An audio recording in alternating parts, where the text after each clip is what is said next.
রহমানির রহিম। অথৈ কিচেন থেকে আমি অথৈয়ের মা বলছি। আমি এখন একটা আচার আপনাদেরকে একদম ইনস্ট্যান্ট এখানে দাঁড়াই বানায় দেখাবো। এবং এই আচারটার বিশেষত্ব এটাই যে এটা কোনো চুলা লাগবে না, কোনো আগুন তাপের কোনো দরকার হবে না। শুধু আমি মশলা মাখায় হাত দিয়ে 10-15 মিনিট রেখে দিব। তারপর ওই আচারটা আমি কীভাবে প্রসেসিং করব এই বোতলটার ভিতরে সেটা আমি আপনাদেরকে দেখাবো। আগে আমি আমার মশলাগুলো বলে দিই। এটা হলো আমি আম চোচা সহ কেটে নিছি। এখানে আছে 5 ফোড়ন। এখানে আছে আমার একটা বিশেষ মশলা, যে মশলাটা আমি বানাই হলো 5 ফোড়ন, মৌরি, মেথি, শুকনা মরিচ, তারপর তেজপাতা, এগুলো এর মধ্যে থাকে, জিরা, এগুলো এর মধ্যে থাকবে। আছে হলো একদম ঘানিতে ভাঙানো খাঁটি সরিষার তেল, ভিনেগার। আর এখানে আমার মশলার পটের মধ্যে আছে হলো হলুদ। এগুলো সবই আমার একদম রংপুর থেকে ভাঙায় নিয়ে আসছি আমি এই মশলাগুলো। আমার বাসায় যে ভাবি আছে তার দেশ রংপুর কে দিয়ে আমি এগুলো করে নিয়ে আসছি। তো হলুদ, এখানে আমার সব মশলা লাগবে না, শুধু হলুদ আর একটু, সব মশলা একটু একটু করে রাখবে। আর এই হলো লবণ, এটা হলো লবণ। জাস্ট এটা দিয়ে আমি আচারটা করব। তো বিসমিল্লাহ, আমি শুরু করছি। প্রথমে আমি আম ঢেলে দিলাম। এই যে আম, এই আমটা আমি ঢেলে দিলাম এর মধ্যে। আমটা ঢেলে দিয়ে তারপর আমি এখানে কিছু লবণ দিব, স্বাদ মতন লবণ দিব।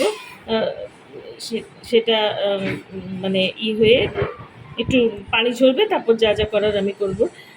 তো 1 মিনিট আমাকে একটু, আমি 1 মিনিটের জন্য আসতেছি, আমার একটু চিনি লাগবে, আমি চিনিটা নিয়ে আসি।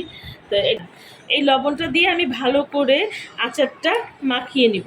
লবণটা এখানে আমি সবার মানে আর লবণের সাথে শুধু হলুদ মিক্সড করব আর একটু মরিচ মিক্স করবো। এই আচারটা যদি কেউ আপনারা ঝাল খেতে চান তাহলে ঝালের পরিমাণটা একটু বাড়ায় দিবেন। আর যদি অতটা ঝাল খেতে না চান, এটা বেশি ঝাল ভালো লাগে না, এটা এইরকম ঝালেই ভালো লাগে। তো আমি ভালো করে এটা মাখায় নিব।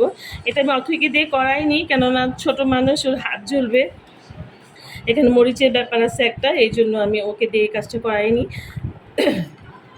আপনারা শুধু দেখেন, নিজেরাও বাসায় বানায় ফেলতে পারবেন এবং দেখবেন যে কতটা তাড়াতাড়ি এই আচারটা আমার হয়ে যায়।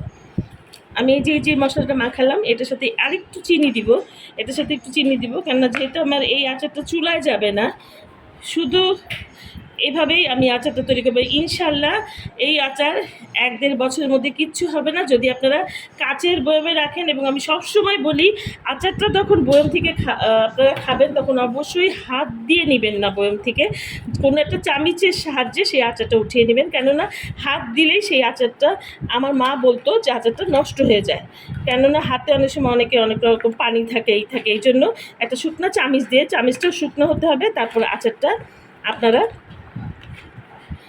খাবেন। তো এই আমার এই যে মাখানো হয়ে গেল, আমার জাস্ট 10টা মিনিটে এখান থেকে পানি ছাড়বে। এখান থেকে পানি ছাড়লে তারপরে আমি আপনাদেরকে দেখাচ্ছি আচারটা আমি কীভাবে জারে সংরক্ষণ করতেছি। তারপরে আমি এখানে একটু সুন্দরের জন্য শুকনো মরিচ দিব, কাঁচামরিচ দিব, ইচ্ছে হলে আপনারা দিতেও পারেন, নাও দিতে পারেন। কিন্তু এই যে আমি এটা মাখায় নিলাম, এখন যদি এটাকে আমি দেই, দেখেন এই যে টুস করে ভেঙে যাবে, এই যে ভেঙে গেল। কিন্তু যখন আমার এই আচারটা একদম পানি ছেড়ে দিয়ে নরম হয়ে যাবে, তখন আর এই আচারটা ভাঙবে না, এরকম করলেও ভাঙবে না। কিন্তু এখন এটা শক্ত ভেঙে যাচ্ছে, কিন্তু যখনই এটা নরম হয়ে আসবে তখন আর ভাঙবে না। তো আমি এই আচারটা এইভাবে আমি 10-15 মিনিটের জন্য রেখে দিচ্ছি। তারপর আমি আপনাদের ফিরে এসে দেখাচ্ছি যে এই আচারটা আমি আবার কীভাবে আমার প্রসেসিংয়ে দিয়ে দেবো। আমার কিন্তু সব করা শেষ, এখন শুধু ইয়েতে ঢালা বাকি, আমার এই জারটার মধ্যে ঢালা বাকি।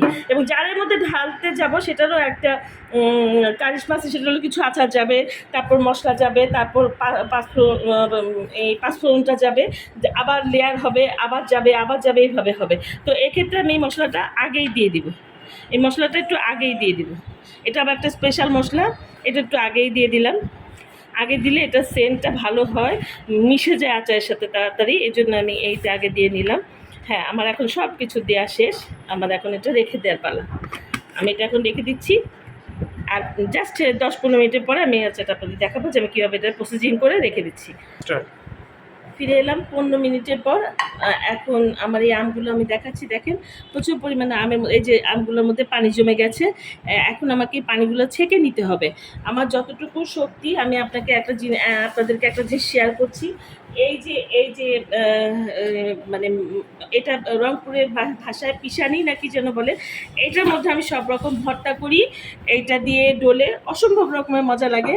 আর আমি এই যে স্পেশাল আমার মশলাটা, এটাও আমি কিন্তু কোনো ব্লেন্ডারে করিনি, এটার মধ্যে পিষে নিয়ে এটার মধ্যে এভাবে করে পিষে এটা করতে হয়। করলে মশলাটা মানে ফ্লেভারটা ভালো আসে।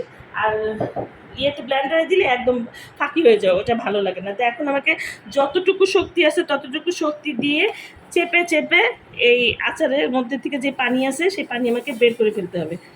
পানি না বের করলে, যেহেতু এই আচারটা আমি চুলায় দিচ্ছি না, এই জন্য এই যে দেখেন এটা কত নরম হয়ে গেছে। এই যে ভাঙছে না কিন্তু একটু এর আগে আপনাদের দেখাইছিলাম যে সেটা ভেঙে গেছিলো, কিন্তু এখন দেন চাপ দেন, দেখবেন এই যে চাপ দিচ্ছি, এই যে আচার ভাঙছে না, মানে আচারটা মজে গেছে, মানে যেটা আমি করতে চাইছিলাম সেটা মজে গেছে।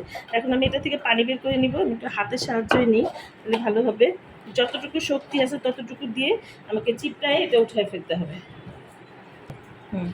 দেখেন ভিউয়ার্স, আমার এই যে আম চিপড়ানো হয়ে গেছে, এই যে ঝরঝরা হয়ে গেছে আমার আমগুলো, ঝরঝরা হয়ে গেছে। এখানে নিচে দেখেন কতটা পরিমাণ পানি জমছে, কতটা পরিমাণ পানি আমি এখান থেকে ছেঁকে ফেলে দিলাম, কারণ এই পানিগুলো থাকলে এই আমটা নষ্ট হয়ে যাবে। যার জন্য এই যে আমার প্রায় শেষ আচারটা বানানো। আর দেখেন সব কত নরম হয়ে গেছে, কত নরম। আপনারা খেতে গেলে দেখবেন এগুলো কত নরম, কিন্তু ভাঙবে না। একটা আচারও কি আপনারা দেখেন, একটা আমও কি আমার ভেঙেছে? ভাঙেনি। এইভাবে এটাকে করতে হবে। করে তারপরে আমি এটা একটু সরায় দিচ্ছি। এখন আমার লাস্ট প্রসেসিং, যেটা মানে আসল কাজ, সেটা আমি করে দেখাচ্ছি। এটা আমি একটু সরাই নিই।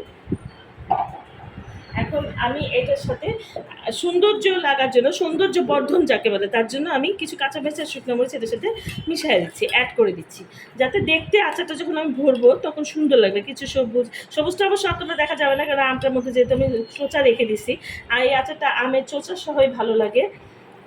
তো এখন আমার কাজ শেষ। এখন আমি